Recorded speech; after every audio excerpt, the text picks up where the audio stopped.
Kita akan masuk teman-teman sekalian lanjutannya, yaitu sebab lemahnya iman yang kedua. Konsistensi emosional.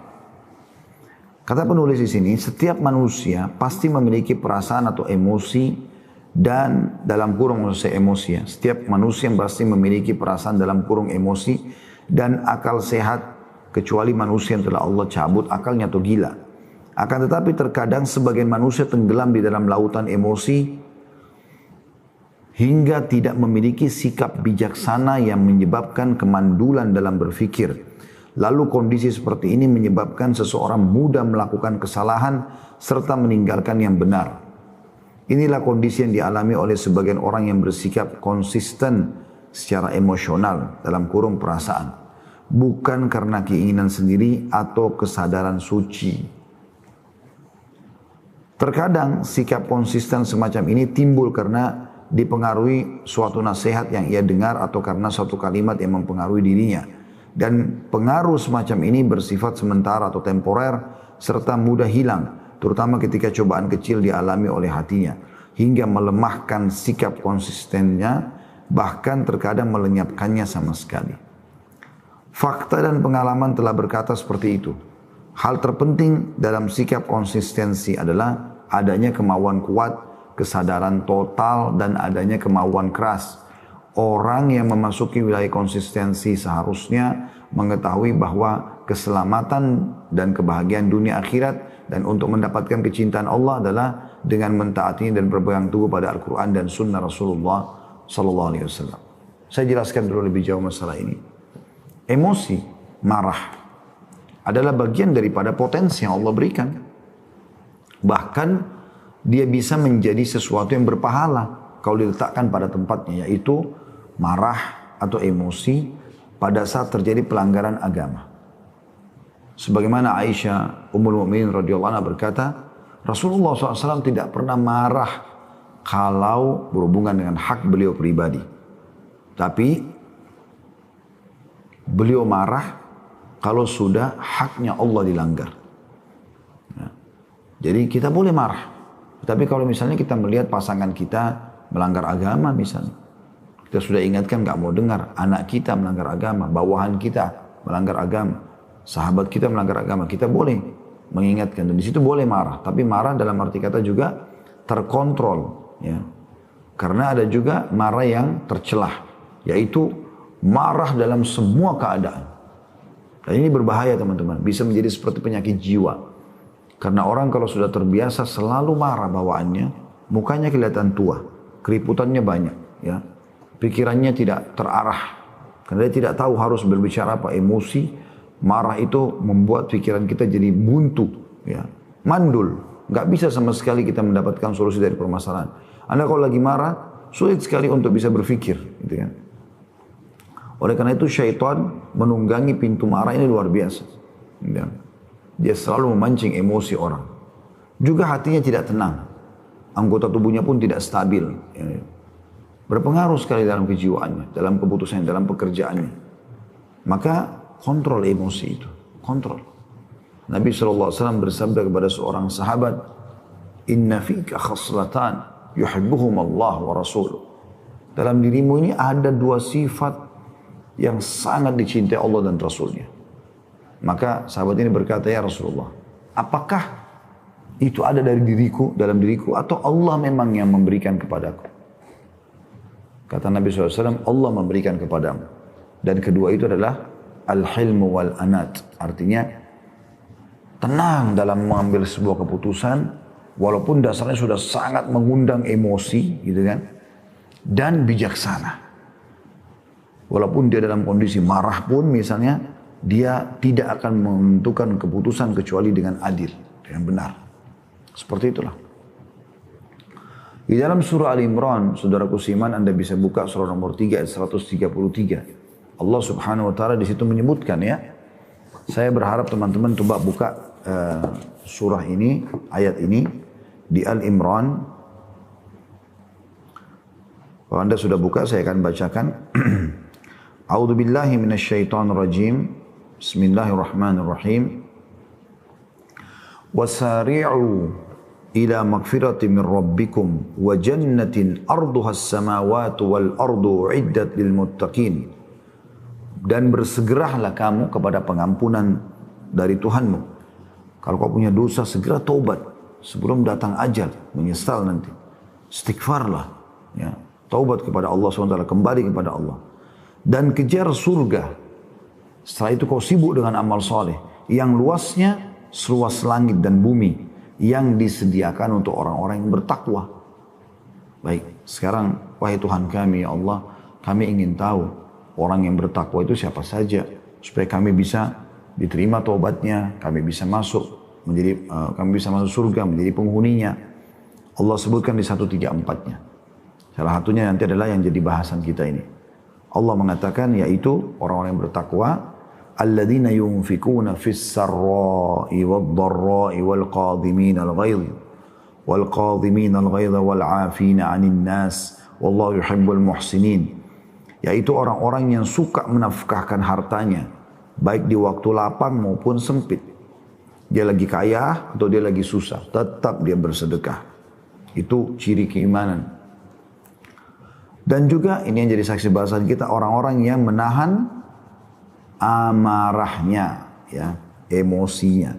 Di sini kata sebagian ulama tafsir yang dimaksud dengan ghail wal qadhimin al ghail. Ghail itu adalah marah yang bisa dilampiaskan karena dalam kondisi benar. Kita benar dan kita bisa emosi marah, tapi kita tidak lakukan itu. Itu namanya qadhimin al ghail. Dijanjikan surga. Kemudian yang ketiga wal afina 'anil nas, dan suka memaafkan kesalahan orang. Allah menyukai orang-orang yang berbuat kebajikan. Pernah terjadi teman-teman sekalian, ada satu orang kaya raya tapi dia orang berilmu, tentunya berilmu agama, Masya Allah, salah satu orang mukmin, hamba-hamba Allah yang dipilih. Dia lagi duduk sama tamunya, kemudian dia suruh seseorang untuk budaknya atau sahayanya untuk menyiapkan makanan. Ringkas cerita, dibuatlah makanan itu di sebuah wadah kuah kari kambing yang sangat panas. Dia, si budak ini jalan, pada saat jalan subhanallah mendekat dengan majikannya, kakinya kesentuh karpet, ya, yang terlipat. Pada saat itu jatuh, tumpahlah semua kuah panas di badan tuannya atau majikannya. Di sini teman-teman Anda bisa bayangkan kalau Anda tertumpah minuman panas, apa yang terjadi? Apa yang terjadi? Anda pasti akan marah. Kita kena sedikit saja air panas, tangan kita sudah marah gitu kan. Ini kalau tidak terkontrol gitu. Maka tumpahlah. Subhanallah, Allah seperti mengilhamkan di hati si budak ini atau hamba sahaya ini. Dia langsung bilang sama majikannya, karena dia juga faham agama, majikannya faham agama. Dia mengatakan, wahai Tuhan, Allah telah berfirman. Maka tuannya dalam kondisi marah, yang tadi tumpah kuah panas di badannya di depan tamunya. Begitu mendengar Allah berfirman, dia tenangkan dirinya. Lalu dia mengatakan, bacakan ayatnya. Dibacakanlah ayat ini. Alladzina yunfikuna wal qadhimin al ghaidh. Dan orang-orang yang bisa mengontrol emosinya pada saat dia bisa melampiaskan, dia benar. Maka tiba-tiba tuannya tadi yang lagi panas badannya semua mengatakan, saya sudah mengontrol emosi saya. Artinya saya tidak akan lampiaskan emosi ini. Kata budaknya, belum selesai Tuhan ayatnya. Kata dia, bacakan lanjutannya. Dikatakan, wal afina 'anil nas. Dan orang yang suka memaafkan orang lain. Tadi Ali Imran 134. Maka tuannya dalam kondisi badannya panas, dia masih mengatakan, aku sudah memaafkan. Kata budaknya, belum selesai ayatnya Tuhan. Kata majikannya, bacakan. Kata dia, wallahu yuhibbul muhsinin. Penutupan ayat 134. Dan Allah suka orang yang berbuat kebaikan. Maka tiba-tiba majikannya mengatakan, pergilah, kau telah bebas. Artinya ucapan ini membebaskan dia dari keterbudakan. Untuk menyempurnakan bahasan ayat, saya akan lanjutkan sedikit 135 dengan beberapa ayat setelahnya supaya kita ambil manfaat lebih banyak tentunya, walaupun bahasan tentang emosi tadi sudah selesai gitu ya. Yaitu bunyinya 135-nya, walladzina idza fa'alu fahishatan aw zalamu anfusahum dzakarullah fastaghfiru lidzunubihim wa may yaghfiru dzunuba illallah wa lam yusirru wa lam yusirru ala ma fa'alu wa hum ya'lamun. Selain 3 sifat tadi, ya, orang-orang yang, maaf, 4 sifat tadi ya, orang yang berinfak dalam kondisi sempit dan lapang, orang yang bisa mengontrol emosinya, orang yang suka memaafkan, dan Allah menyukai orang berbuat kebaikan. Ya. Kemudian yang kelima adalah, dan orang-orang yang apabila mengerjakan perbuatan keji, maksudnya adalah perbuatan dosa. Begitu dia mau terjerumus atau menganiaya dirinya sendiri, maka mereka ingat akan Allah, lalu memohon ampun terhadap dosa-dosa mereka, dan siapa yang dapat mengampuni dosa selain daripada Allah? Tanda tanya. Dan mereka tidak meneruskan perbuatan keji itu, sedangkan mereka sudah mengetahuinya. Lalu ayat 136 ini kita tutup dengan ini. Ulaika jazaohum maghfiratun min rabbihim wa jannatun tajri min tahtihal anharu khalidina fiha wa ni'ma ajrul amilin. Mereka itu balasannya ialah ampunan dari Tuhan mereka dan surga yang di dalamnya mengalir sungai-sungai, sedang mereka kekal di dalamnya, dan itulah sebaik-baik pahala orang-orang yang beramal. Juga pernah ada seorang anak muda datang kepada Nabi SAW. Kemudian dia mengatakan, ya Rasulullah, ausini, wahai utusan Allah, wasiatkan kepada aku. Maksudnya berikan aku nasihat, wasiat yang aku bisa pegangi dalam hidupku supaya aku bahagia. Maka Nabi SAW mengatakan, la taghdab, jangan kau emosi. Dia mengatakan, apalagi ya Rasulullah? Kata Nabi SAW, la taghdab, jangan kau emosi.